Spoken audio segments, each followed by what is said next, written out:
After searching for the island for some days, the Wise One had called us to his chambers to shed more light on our path. He had called us to another island of sorts, the place where all our adventures began years ago. The swath of vivid greens and deep browns nestled between manicured lawns and all types of noisy traffic. His kingdom.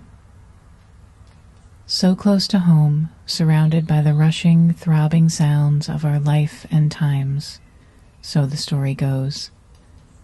We were curious to see how we would come to begin yet another journey in the Wise One's court. As we strode the path in, we talked of our other visits here, mapping the land, meeting the energies and entities present in the Wise One's kingdom. Our steps grew a bit more hurried. We couldn't wait to get back to the office and get started with this new adventure. We were stopped short, though, by a downed tree in our path, blocking our usual route in. The easterly road was foreign to us, but it seemed to be the only way to enter the kingdom, so we proceeded with caution.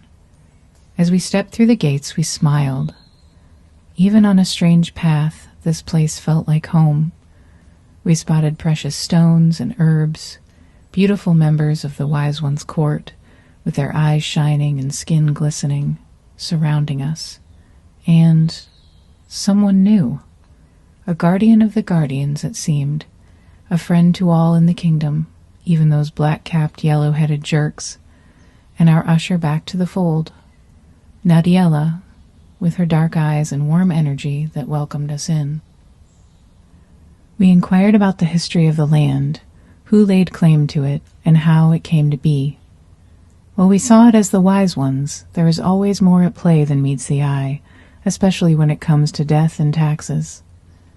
When we shared our story of discovering art and magic there, Nadiella's eyes sparkled.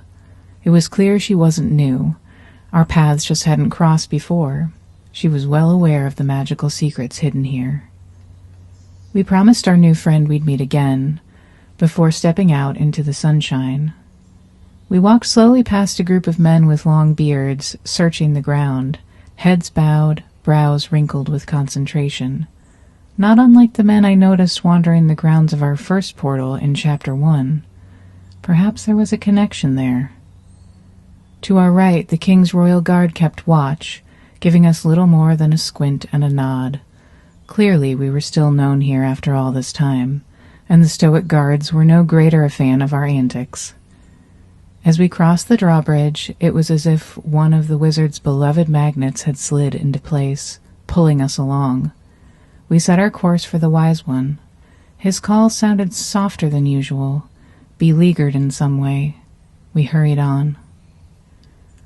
As we approached his court, the Wise One's willowy figure was easy to spot, bathed in a patch of soft summer sun. But the glare was too bright.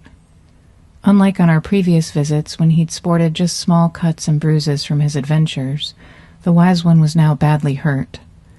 Gray skin and bark peeled away, revealing scarred white underneath. He was in bad shape. We assembled our space quietly, laying out our cards and preparing to record.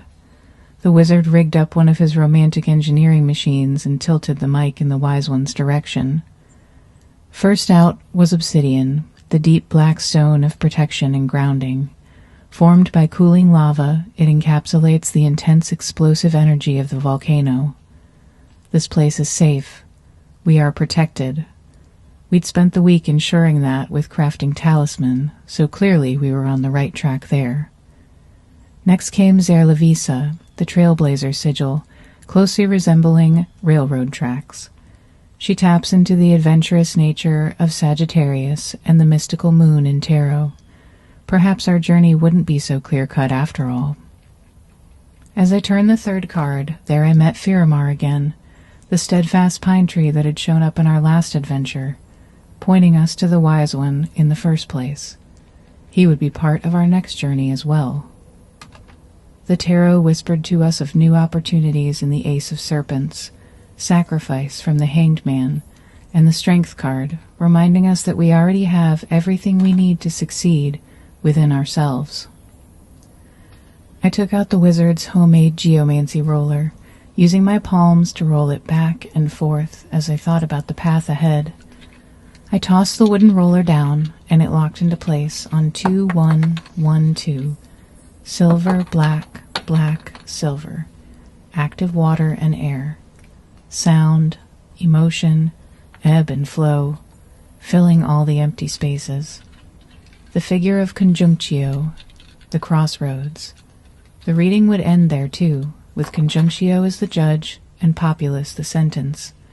We would find people here, helpers perhaps, or friends. Maybe Nadiella. A flow of inspiration and creativity, to be sure. But first, we would have to navigate the crossroads. As I slid the roller back into my pack, I puzzled through the reading. A protected space, perhaps his kingdom, blazing new trails, new opportunities, sacrifice and inner strength. A wise one who seemed ill and ready to leave us. My searching gaze fell on the wizard mashing buttons and sorting chords. We would have our answers. It was time for us to hear the wise one's voice. The wizard's machine whirred to life, and his deep drone shook us to our core. Even in the wise one's weakened state, he was adamant, a proper sage. We recorded his message to share with all of you. Maybe you could help us discover what lies in store on our next journey. Close your eyes and listen for clues with us. Send us anything you think might be helpful.